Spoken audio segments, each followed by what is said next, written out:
All right, what's going on, everybody? Welcome to episode 5 of the Player to Coach pod. I have with me my co-host Jordan Alexander. What's going on, Jordan? How you doing? Doing good. It's a beautiful day out here in Eugene, Oregon. Finally, we're getting some sunshine out here, so that's always nice. How's Chicago? It's good. It actually cooled off today, which was nice. Out here, it's turned into a three-seasoned place to live where there's no spring. It's just kind of like we're in like the mid 40s and 50s, and then one day it was like 93 degrees with 100% humidity, and it was like, oh my gosh, we are in summer now.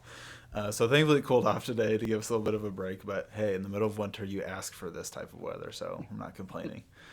Um, anyway, we have a really fun thing to talk about today. We're going to be talking about referees, kind of everything encompassing in that, kind of going over what our experiences were as players, now as coaches, and some fun stories here and there in between. Um, I want to start off by saying that when I was a player, I tried to manipulate every single thing I could in my favor. So when I talk about my experiences as a player with referees, it is very two faced. And I'll kind of get into the details a little bit later on that. So I'm curious, Jordan. So when you were a player, how, like, from game to game, how was your relationship with referees? Did you talk to them very often? Did you scream at them after foul calls? How did you kind of play the referee relationship game when you were a player? Hmm. Um, I was a pretty even keeled player. I didn't show a lot of emotion. Um, I wasn't out there getting like teed up or anything, or always back talking to the referees. I think I've gotten teed up like once in my life as a player, um, and yeah, it wasn't really because I said anything to the ref. I think I like shoved another player or something to get me technical. Um, I I was always the type of player that asked questions, maybe like during a dead ball or while the other team was shooting free throws. Um, like, hey, what did he do? What can we do better? What are you looking for? Or I would ask them to like look for something specifically, um, of like how I was being guarded or something. If I felt like a guy was holding me off the ball, um, or hand checks or things like that. Um, yeah, I never really had any issues with referees that were big. I think, a lot of players go through this stage, and I definitely went through the stage of like, if a ref made a call on me, like called a foul on me, I'd be like, what? You have Yeah. your hands up or something. Like I went through that stage for a few years, definitely while I was in high school. Like what? I didn't do anything wrong, or I didn't touch him when I like definitely touched him. All that type of stuff. Um, Growing up, it's really funny. We had a local referee, here in Eugene, who used to call me. He nicknamed me Game Face, because I was just like not emotional. Like I never like smiled, laughed, freaked out about anything, and so yeah, I don't know. I didn't ever really have problems with officials like that. That's good. How about Um, you feel you sound like you maybe had some things with officials. yes and no. I thankfully, at least by the time I was in high school, I was very like emotionally stable when it came to those things where I knew when to like get on a ref's case. I knew when to shut up and just eat my pride. Um, a lot of a lot of me was like, or a lot of my experience was like playing dumb in front of them and trying to be like cute baby face, where I was like, I really didn't mean to do that. Can you tell me what to do next time? I was like, oh yeah, I'll definitely try that. Thank you for helping me out. Like that type of stuff. But then under my breath, I'm like, this Right. idiot, dude. Like that type of stuff, kind of just playing the Oh. game. Yeah, I was a menace. Um, I'm trying to think. Um, yeah, lots of like asking them questions like during free throws, lots of just, witty banter with them to try to get on their good side. I mean, because I mean, we all know refs are humans, and like, For just got to sure. kind of play those strings and whatever. So, I yeah, definitely had a few things happen. I mean, this the first one that comes to mind was a funny story. It's not even in basketball, really. I was my first year playing tackle football. I was in, I think, seventh grade, and like one of the first plays of the first season that I played. So I'm like, obviously, like couldn't have been more juiced. I hit the running back, forced the fumble, and I got it to like our 2 yard line, and I like stood up and like threw the ball at the kid who tackled me like out of excitement, like spiked it at him. It was like you can't do that. So, just little stuff like that. But back to basketball, the whole reason why we do this podcast. Um, yeah, just very two faced, very like hate all refs. Refs are always out to get me, but every interaction that I have with them is like baby faced. Um, I I really tried to bait other people into hitting me back whenever refs were looking. So I played a lot of those types of games. Oh yeah, it's always the Uh, second guy. Always the second guy right, that gets right. caught. So Yeah, yeah. yeah, I was really good about being low key about the things that I would do to other players to get them to react. So I was that guy where I created a lot of enemies by the time we were done with games. That type of thing. Um, so really quick, kind of moving on to the coaching side of things. This is where we can kind of get a little bit more intricate. Um, has your mindset of like what a referee is to the game like changed at all? Like how important they are? How do those conversations go with referees before games, during games? What is kind of your point of view on that? Yeah, my mindset about referees has 100% changed as I've gotten older and transitioned from a player to a coach. Um, Great podcast plug right there. that's true. Yep. Good catch. No, I think obviously officials are very important to every sport, but definitely basketball just because of how quick basketball can be up and down the floor. There can be a lot of mistakes, and so um, a lot of people are critical of referees, and players are, officials are, fans definitely are. Media, national media can be critical of refereeing. Um, so that's a really tough position, and I think you have to be sensitive to that, especially as a coach. And you definitely have to pick and choose your um, times to get on an official or to just ask questions or just literally stay silent. There's definitely some strategy I think that goes into it, um, based off of how the flow of the game is going. What's the what's the attitude of the official that day? Um, Yeah. how tight are they calling the game? All that type of stuff. So there's so many different things I think to think about as a coach when it comes to officiating. Um, and coaches, I myself as an assistant, I've developed different relationships with officials throughout, who we have in our conference. Some better than others, just based off of if they're willing to have a conversation before the game, or are they going to answer your questions during a timeout? While coach is taking care of the huddle, one of our jobs as assistants is to, maybe ask questions, or hey, can you look for this, or um, what happened here, that type of stuff. So there's different relationships with different officials. So you kind of got to know like what you're dealing with, and I've definitely like learned a lot, right? Made mistakes early in my coaching career of how to handle officials, because that is an adjustment, as a coach rather than being a player. Um, so yeah, I don't know. What about you? What's your perspective? I don't know if that really answers your question, but just some Yeah. thoughts on that. Yeah, I totally agree. I think just being somebody who can like mend the gap between like your crazy fans and like your team, or like your players who like have this mindset of like referees are like evil, and like being someone who can like mend and be in between that, I think is a pretty critical role where um, y- most likely you as one of the coaches and them like have the highest degree of like understanding of like the rules of the game, whereas like players may know like most of it but not every little intricate detail, and definitely Yeah, not all fans and parents. So I agree with that. being someone that can like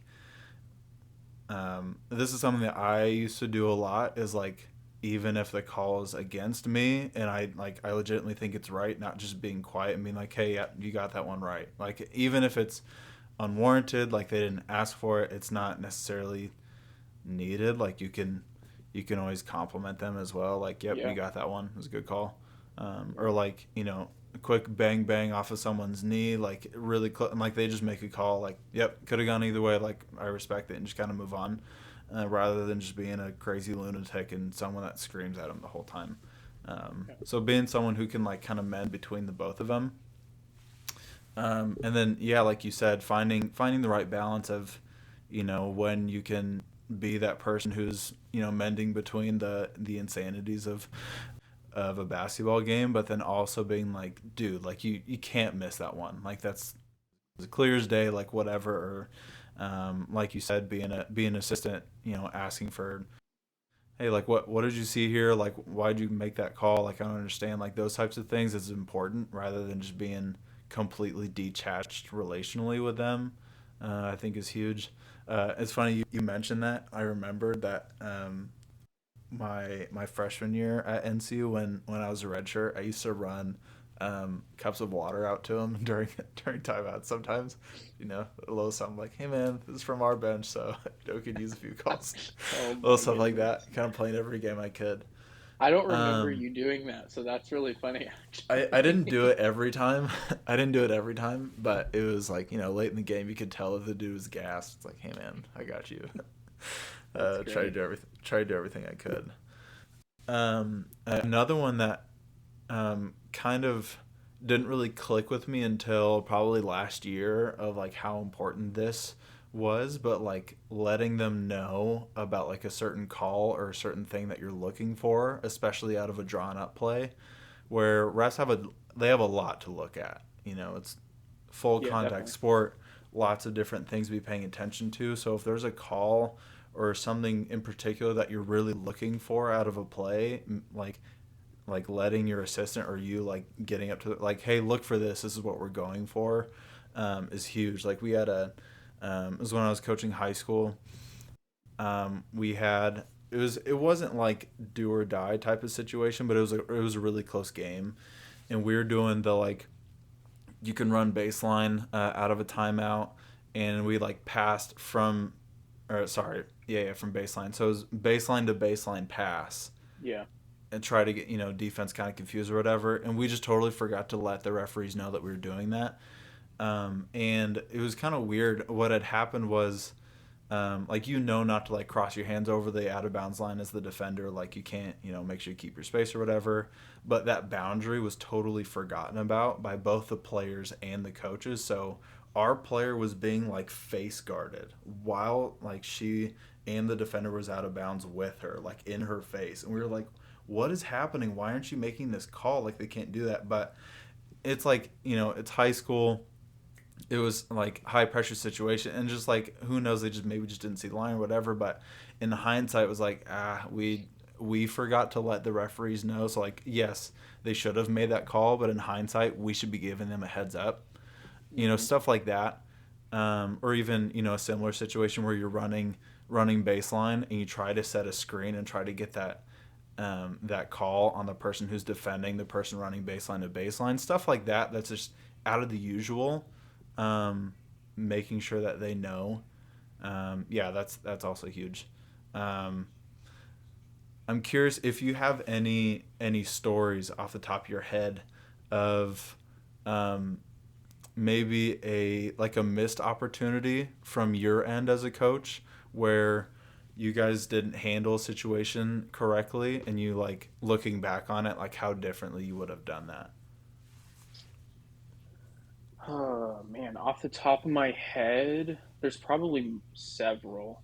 Made a lot of mistakes, but I think honestly the one I can think of is kind of similar to what you just said. It had to do with running the baseline. I was coaching an AAU game, um, and the same thing, except the person that was guarding the inbounder reached across when the ball was passed baseline to baseline and tipped it, and it bounced to our player, which kind of like just like threw off the timing of the play.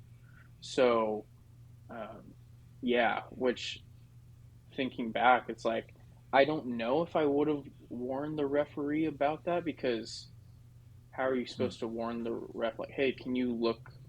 Can you Right. make sure that the defender doesn't reach across? Like that's kind of like a weird request, I guess. I wouldn't think of saying, but maybe in hindsight, like Hmm. make sure we're clear on the rules and everything. Um, I think one thing that I do currently now as an assistant is even if I know the rule out of the timeout, I verify it with the ref, and that could Hmm. be literally anything. Um, just to make sure that we're on the same page about something. Maybe something just happened and a call went against us, or it went for us, and just even though I know the rule and what they saw and what they're looking for, just so they know that like our bench is engaged and everything like that. I think that's super important. Um, Hmm. it's funny. This doesn't really answer your question, but earlier you mentioned something that kind of reminded me of this. I think one thing too that I think is it's kind of funny, I guess, but one thing that I've seen coaches do and I do myself is um, if like I'm pretty bothered by a call that didn't go our way, and like the typical basketball play, okay, where the ball gets knocked out of bounds, but it should have been a foul call. It's like Hmm. either a foul or it's your Or it's team's your ball, ball. Yeah. Yeah. right? But they just give it to the offense. Let's say you're on defense, right? Hmm. So like that's happened several times, and I'll say to the official like, well, that's either a foul or that's our ball. And they're like, well, do you want the foul? And I'll always just be like, I just want you to make the correct call, like even if that Hmm. hurts us, even if it's the foul call, because if we were to take that to a replay, you didn't call a foul, that should clearly be our ball. I think Yeah. consistency is just a big thing that Yes. I ask for or coaches look for in officiating, whether it's good or bad, Hmm. is just consistency. I think the inconsistencies is what makes tempers flare or what Yeah. makes people question the officials. Um, but at the same time, like we kind of mentioned already, it's a basketball is an up and down game, and there's going to be mistakes made, and referees are human, and no one's perfect, and coaches make mistakes too, and players make mistakes too. Yeah. So, like everyone on the floor is making a mistake, but no, I don't know. That's kind of off topic of what your question is, but I For just had that sure. thought earlier.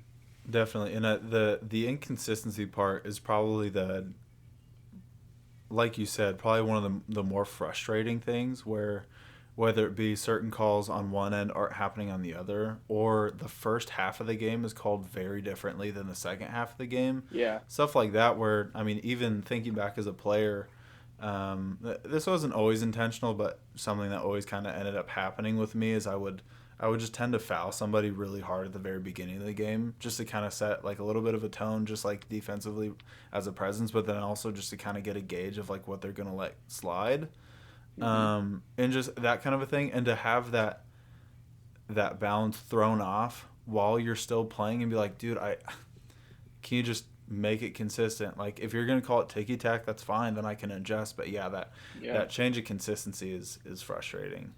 I agree Which with is you. I think it's not to interrupt. I just want to say I think mm-hmm. it's really important, like as a team, as a coach, to kind of try to test out how the game's gonna be called early in a game. I remember Right. like growing up playing high school AAU, we used to try to dictate the speed of the game, Mm-hmm. and a big part of that for us was pressing.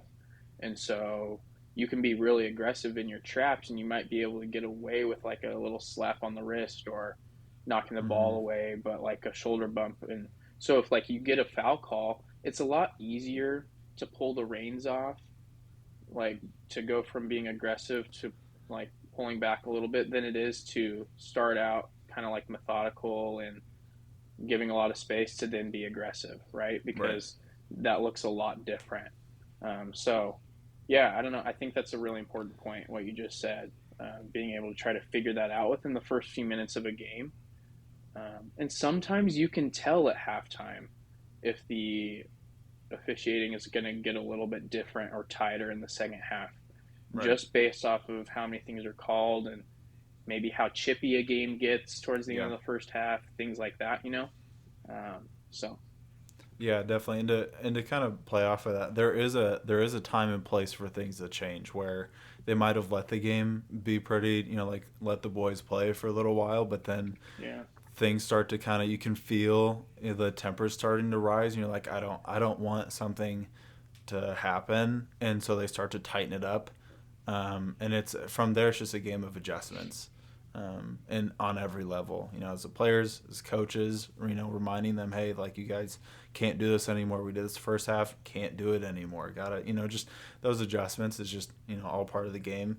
But yeah, just I think the one that every coach would have a long track list of like major frustrations is feeling that the same calls on your end are not being called on the other, or vice versa. Like that type of stuff where it's like we're seeing the same thing, but on the different end of the court, it's like called different. That, I think, that is what drives most coaches crazy. Yeah. Um, but this is kind of along the same lines, but um, how do you get the most out of your referees? Because there's so many components to winning a basketball game and getting the most out of every situation that you have, whether it be your strategy coming in as a coaching staff, your players and their talent, and like whatever that may be. But then, like, while more times than not referees are kind of labeled as like, oh, they're kind of just there and they like ruin, games or whatever, but they're a big part of it. So if you know how to kind of work the referees a little bit, like, to your advantage, that can be really helpful. And we kind of hit on a little bit talking to them like humans, not being just like screaming at them the whole time, having relationships Hmm. with them, letting them know when certain things are coming their way. But I'm curious if there's anything else that you've learned over your time of like how to get the most out of your referees, in order to win a game. I think what you kind of just mentioned, a really big part of it, is trying to like have a relationship with a referee that's not about, it's not just complaining all the time. Um, I think collectively as players and coaches, so like as a team, I think just letting the game be called how it's going to be called for a while, to then pick and choose your moments of asking questions or showing frustration or trying to maybe manipulate how the game is being called. I think being patient, honestly, as patient as possible for as long as you can Mm-hmm. throughout a game, to take advantage of getting calls maybe later in the game, especially in a close game. Um, yeah, I think that's maybe the best way to get the most out of officials is not just be a complete jerk on the sideline, um, and like causing issues and everything. Um, Being smart about what you're complaining about, maybe, or Mm-hmm. frustrated about, and not pointing out ticky tacky things that really don't affect the game. I I don't have a problem necessarily when officials make mistakes about things that don't affect the result of a play, if that makes Right. sense. Yeah. Like I I could care less if someone off the ball gets bumped 40 feet from the play and there's a fast break going on. When an official, like blows the play dead because of something that's happening behind, that gets me frustrated. It's like just let that go, and like when they stop a play, Yeah. that shouldn't be stopped. I guess is what I'm trying to say. I think there's more things. There's more important things to call than others in basketball games, Mm-hmm. and so when they like try to call the little things, the ticky tack stuff, I think that is annoying, because it might not even result. It doesn't change the result of a shot going in or not. Like, if the classic baseline referee waiting to see if the ball goes in on an and one to decide I if he's hate going to that. call the foul. I Like, hate just that. call it. Just Right. call it, because the result is going to be what it is. And so you just need to make the call. And if it's an Yeah. and one, great. If it's not, it's not. You know, like that bothers me. Like things like that, because that's going to change the result of a play. You're either just allowing 2 points, or you're, you know, not allowing a 3 point play opportunity. So, yeah, I don't know.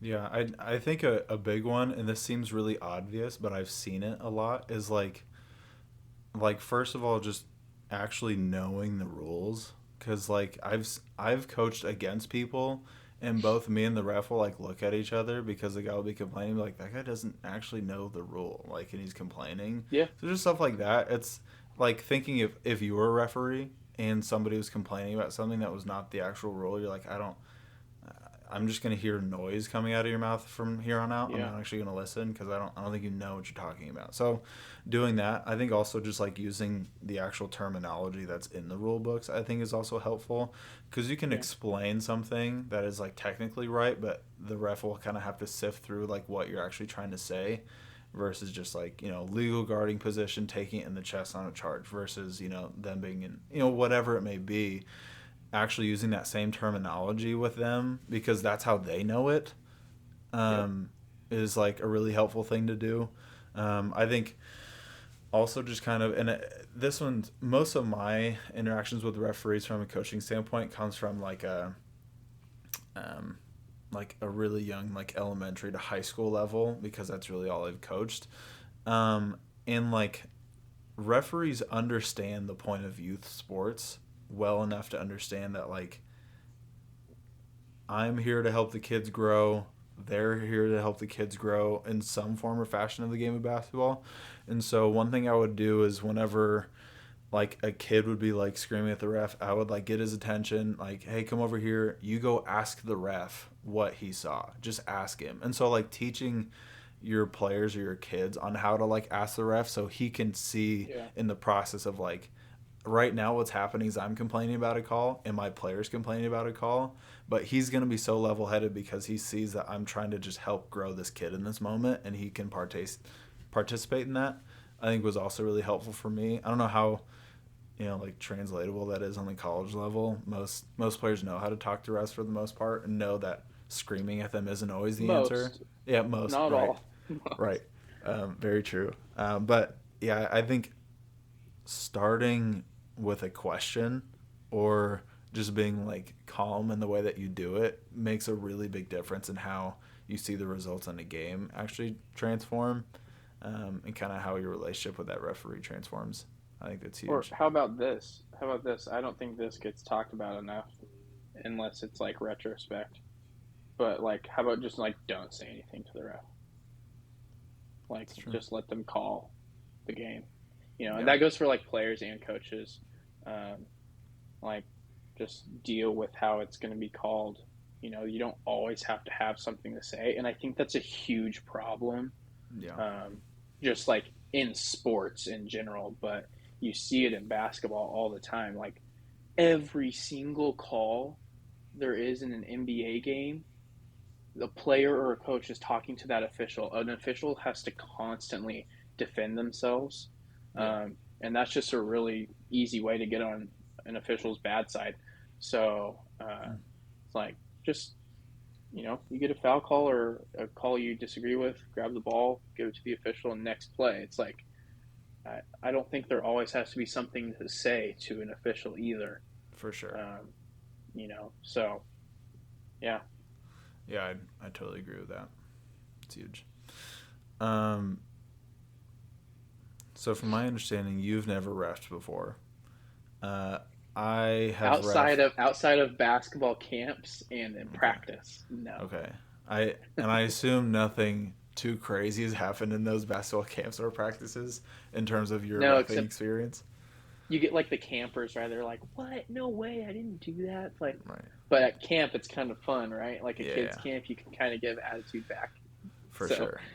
no, Definitely. but no, nothing serious, nothing serious. Definitely. I haven't refed too much, but I've refed for Bushnell during their intramurals, and it was like I think like 8 weeks as that happened, and I tell you this, like I gained so much respect for referees after that experience, After and the intramural, yes, at a Christian private school, I had a I didn't make this end decision, but there was a team that I refed, and the incident happened where that team got removed from intramurals that season.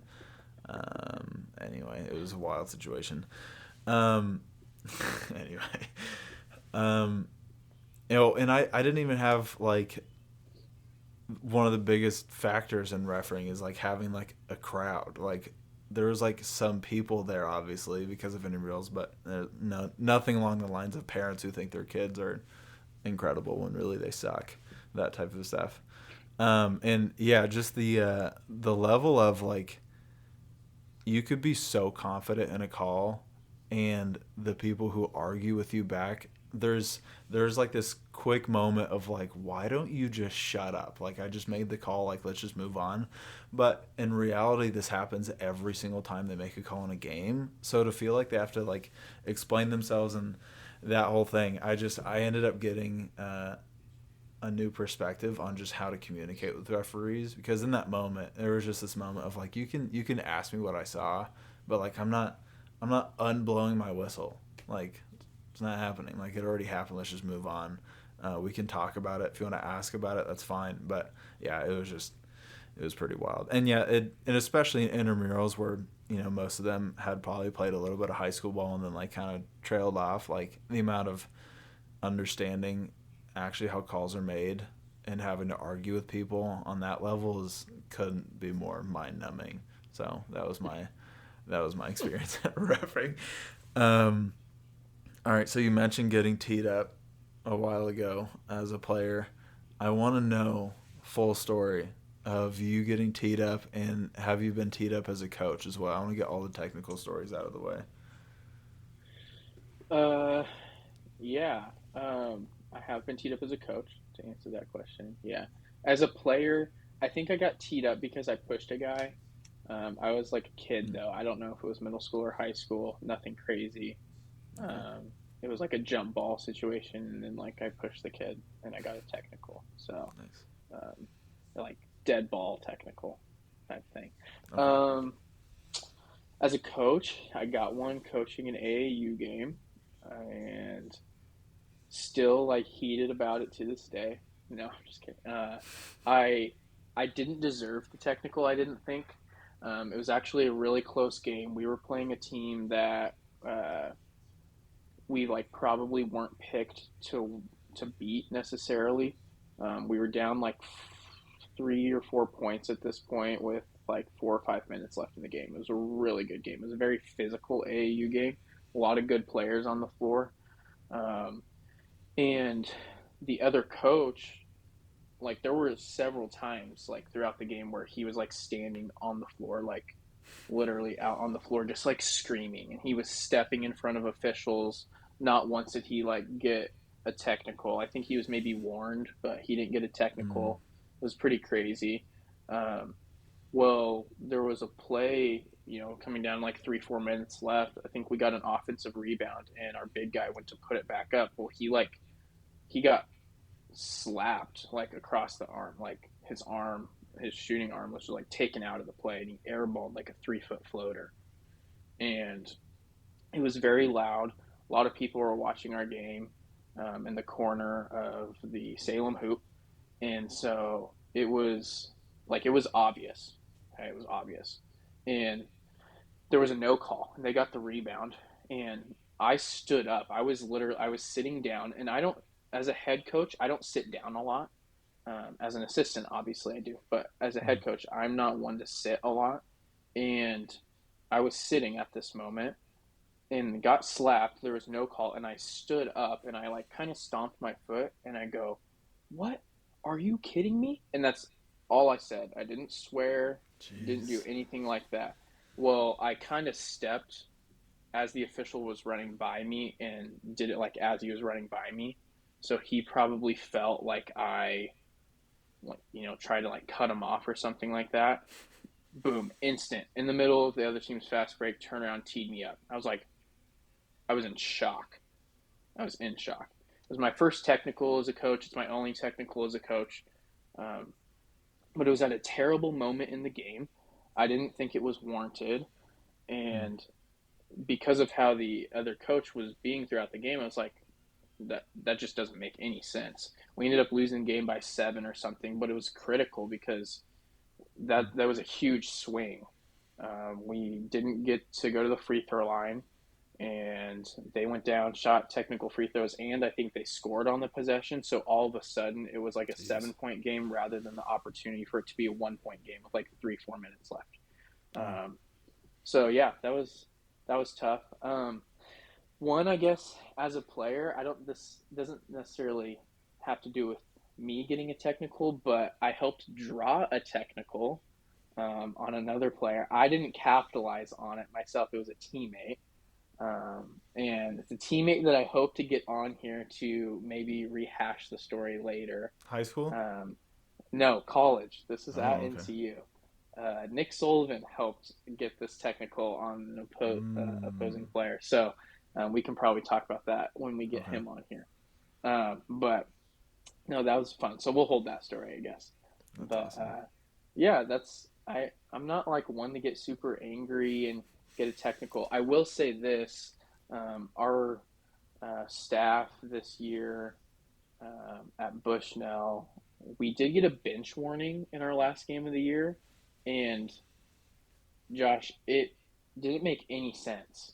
Okay, it didn't make any sense, and I'm I'm not like trying to just like prove people wrong or like show up an official. I would never try to do that. But um, in college basketball, there's no such thing as a 5 count anymore when a guy is dribbling. Mm. Okay, and so we have this I can tell official you're heated who's about this. he's counting, right? He's counting, like, and we're like kind of screaming like, there's no count. Like, there's no count. Why are you counting? So our point guard's like freaking out, trying to get separation all of a sudden. This hasn't been called. Okay, this is many years. Like, this hasn't been a part of college basketball. And so during a dead ball, we asked the head official. It wasn't him that was doing it. We asked the head official, like on an out of bounds call, why is he counting? That's not a rule. Blows his whistle, turns around, goes, bench warning, blue. And What? me and one of our other assistants were like, what? What are you talking about? So, first of all, he gave us a bench warning for asking a question on a dead ball without, like, it wasn't angry either at this point. We weren't angry. We were like trying to figure out why he's calling this. Jeez. And second, he never answered the question. And it continued to get called throughout the half. So it was yeah, it was really frustrating. Didn't get a technical, but we did get our bench a warning. And so that was kind of tough. But yeah, but that's, and you kind of mentioned that earlier. It's like you Know the you rules. want to give officials the benefit of the doubt, but you got to know the Right. rules, man. Right. Yeah. So I don't know. That's tough. But um, over to you. What are your stories about technical fouls? so if you've seen me play, you know, and from this conversation, you can probably tell I'm a pretty fiery person, whether it be I'm trying to manipulate everyone that comes in contact with me when I play. Um, and so I want, like, this is my junior year. A little bit of backstory to this. My very first varsity start, my junior year, I had 20 points at halftime, and I fractured my foot in layup lines getting ready for the second half. So, kind of a big what if game. So, fracture my foot, stuff that all superstars do, just That's fracture tough. their foot in layup lines. So I'm pretty sure it was. I forget how long I was out. I was out for a while, probably like month and a half.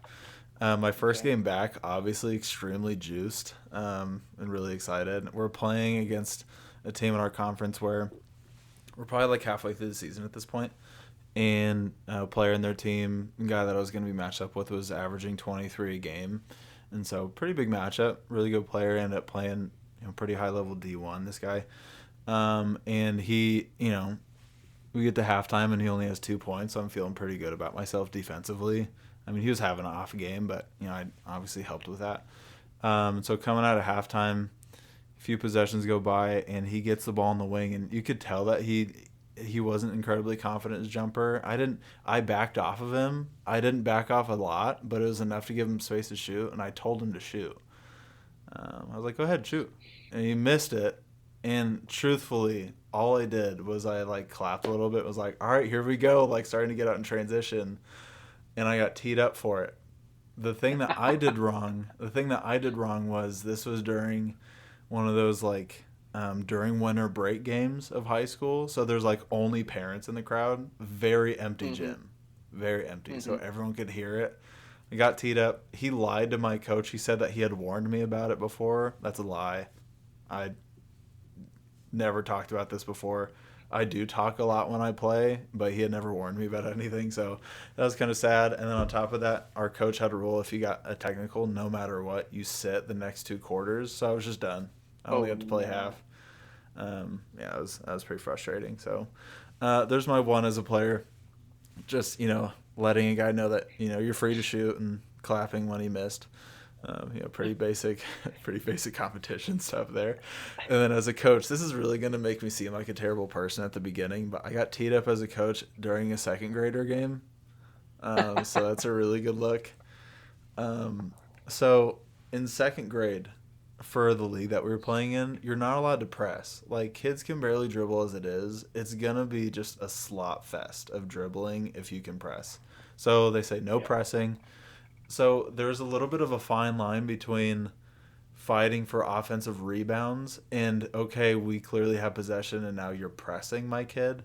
So it was just one of those situations where we got the rebound. They were kind of tussling with it for a little bit. We clearly had the ball, and then the kid ran up to him once he started dribbling and stole it back from him and got a layup. I call timeout.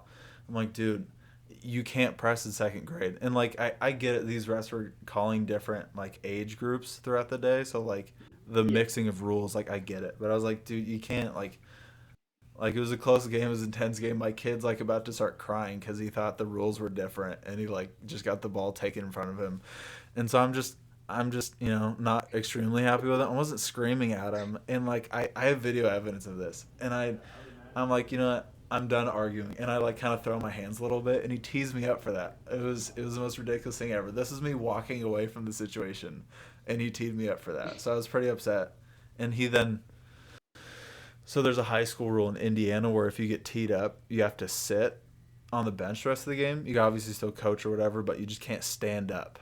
Um, we weren't in a high school game, and so that rule didn't apply to us. But he made me sit the rest of the game, and he said, "If you get up for another second, I'm teeing you again and throwing you." So I did scooch my chair down the bench a few times to talk to the kids.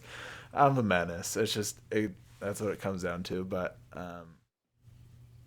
I have a question for you. Curious to kind of hear your thoughts. I feel like this is definitely true, and at least is here in Oregon, um, in the Northwest. There's like a shortage of officials, um, and they're always trying to hire more, no they matter pay the really well level. too. Yeah, I think there's obvious reasons as to why there's a shortage. So I just kind of wanted to hear your thoughts as to why do you think why, or what have you heard, or is it kind of like that where you're at, sort of thing? Oh yeah, it's. I think it's everywhere. I think it's just um, a lot of things. I think the competitive nature of youth sports in general plays a lot into that, where kids, um, whether it be justified or not, they have a lot on the line. It may not necessarily be for every single game, but for it's a lot of parents thinking that if their kid plays well or if they win this game, then they're going to go on to be a successful basketball player when really a single game doesn't always determine that. So I think that has to do with a lot of it. But yeah, I don't know the exact root, but I think a lot of it is just parents. Yeah. I think that's a big part of it. Um, not not knowing like how ridiculous they sound when they scream the certain things that they do at referees. And I don't blame referees for um, throwing parents out of games or not always being completely focused on the game when really referees are the ones that kind of manage the whole entire game, from every aspect because, a call here or there could send the whole entire place into an uproar. So the way that they go about managing the game is really important. But Hmm. yeah, it's everywhere for sure. Definitely Yeah. saw it a lot in Indiana. Definitely see it a lot here in Chicago. It's pretty bad. Yeah, I would agree. Um, it's kind of sad. Like, I think first of all, as an official, you have to kind of have some thick skin. Mm-hmm. Um, just because there are going to be people that complain, but at the same time, I, especially in youth sports, like parents got to be better. You walk into a gym and you see people just screaming at officials, or like parents standing at the corner of the gym Mm-hmm. floor, or like we need referees, especially if we want youth sports to continue. Like that's a really important piece actually, and a Right. lot of those especially basketball tournaments, referees are refing anywhere from like 8 to 12 plus games more in a day on a Yeah. Saturday in a gym that's over 100 degrees. So yeah, it's sad, and I hope like people can just be better about that because we need Mm-hmm. referees and everything, and it is a tough job, and we probably don't always give them the benefit of the doubt. So, um, yeah, just wanted to kind of hear your thoughts because that's definitely noticeable where I'm at. There's a lack of officials, um, Yeah. and so yeah, and that's like every sport, not just basketball. That's every sport. Right. Right. Umpires, for baseball, all that kind of stuff. Definitely. Yeah, I think there's certain like personal qualities that like they just need to have. Um and on top of that, like I don't necessarily think that this needs to be a must when it comes to referees, but being someone who's played that game that you're reffing, I think is That huge definitely because helps. there's you can just tell when someone doesn't really know the game, and that's really hard to be like someone who is like, hey, like let's take it easy on him. Like it's hard to do that when you can tell that they don't really know what they're doing. So I wonder how much of like just like perception of referees as a whole plays into players not wanting to be referees when they're done, um, Yeah, along with like just adequate training rather than like, hey, like go through this quick course. Like, have you played yeah, sports before? Oh, okay, then like you read these rule books and kind of here's your whistle. And there's little things that make a really big difference, and especially in youth sports, like having just a strong whistle, like you can't halfway blow a wrist like a whistle because you're gonna piss off everybody in the gym. Because it's like, wait, was that a call? Like, did you make the call? Like, I can tell you're not sure about this. So whoever's yeah. Be getting confident. Yeah, right, so be really confident in your call, and then also like, I think this goes both ways, but I think we're not expecting perfection out of referees. I don't think anyone is like just that understanding, but I I think it's helpful to have a referee that can say, "Hey, I missed one," or "I missed that one that you're talking about. Like, I'll get it next time." I think that's fine. I think more times than not, like coaches will understand that rather than no idea what you're talking about. Like, stop talking to me. Like that type of stuff. That cold cutoff is what I think kind of drives a little bit more of like, oh, these refs are out. Like we're playing 8-on-5 right now. Like that type of stuff rather than being willing to just say like, hey, like I'll look for it next time. Sorry, I missed it. Just move on. Let's play ball. I think a lot of that makes a really big difference. Um, yeah. yeah. I I agree with you to a point about referees playing that sport. I do think that's important. I don't think that's a must. Right. Um, like you said, it's funny. I saw this little kid like on social media. He's a kid umpire, um, and he helps like he plays little league or whatever league he's in, but he also will help umpire like kids his age or even a little bit older. Um, and I think that's cool. So I think like trying to learn how to officiate a sport um, at an early age, like is important too. Whether that's you refereeing at the local YMCA in high school or in college for like a spring summer job.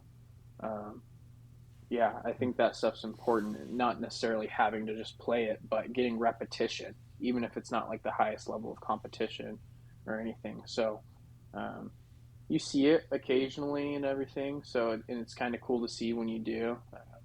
because we Yep. definitely need officials. And yeah, so yes, Yeah. they are frustrating sometimes, but they're also great sometimes. And so, yeah, we definitely need referees. That's for sure.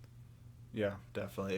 It's just got to be a collective effort. Whether it be parents at home that have a kid that plays, making sure that like, hey, you can disagree, but like at the end of the day, you need to be respectful to those people, and like even as coaches, like not allowing your players to talk to referees a certain way. And like Hmm. setting that standard of like that might be you one day, and like you would not want to be screamed at in the manner that you're screaming at this dude.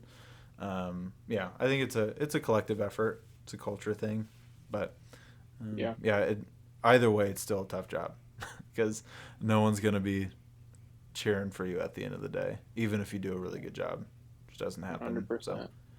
um, yeah, it's a mindset thing. But yeah, got anything else on referees you want to hit on? No, I don't think so. It's interesting to talk about. I've never really like talked about referees or officiating like that.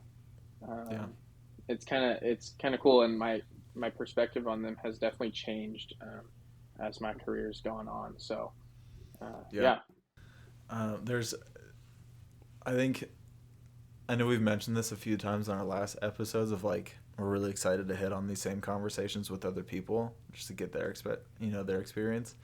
There's a few coaches that I've worked under that I couldn't be more excited to talk about same, referees and how they handle same. them. Yeah, yeah. Couldn't be more excited. I want to give one quick story. I'm not going to give away who it is before we get him on, but he went about talking to referees in like one of the funniest ways possible.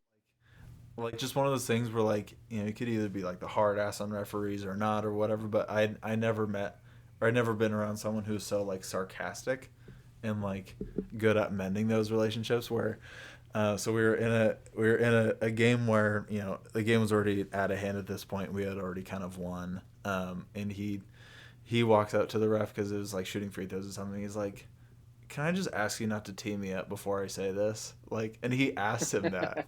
And the ref was like, sure, like, let it happen. He's like, you suck today. Like, you were terrible. And, like, laid into him then. Just stuff like that where it's like, if he had just started out with you suck, like, that wouldn't have ended well. But he goes up to him and is like, can you just not tee me up for this? Like, can you just let me get this off my chest? Like, stuff like that I think is hilarious. Just understanding how to voice your opinion and get your point across without being the one where the tea's being thrown at you or whatever it may be. So I Hmm. I love the coaches that I've been able to learn under and like the different ways of going about it. Yeah, it's gonna be really fun to get some stories out of them. That's great. Yeah, that's funny. I'm sure your dad has some good ones too. Yep, I can think of a few that I was there for as a player and a coach. Yeah, For yeah. sure. Well, cool. All right. Well, I'm excited to get those guys on. So make sure you guys continue to tune into the pod, so we can get those great stories in, and you guys can learn some tips and tricks on how to communicate to referees and not be a jerk. That's the title of today. Don't be a jerk to referees, but at the same time, refs, know what you're doing, man. We need these calls. um, all right, Jordan, that was good stuff. Thank you for tuning into the pod today.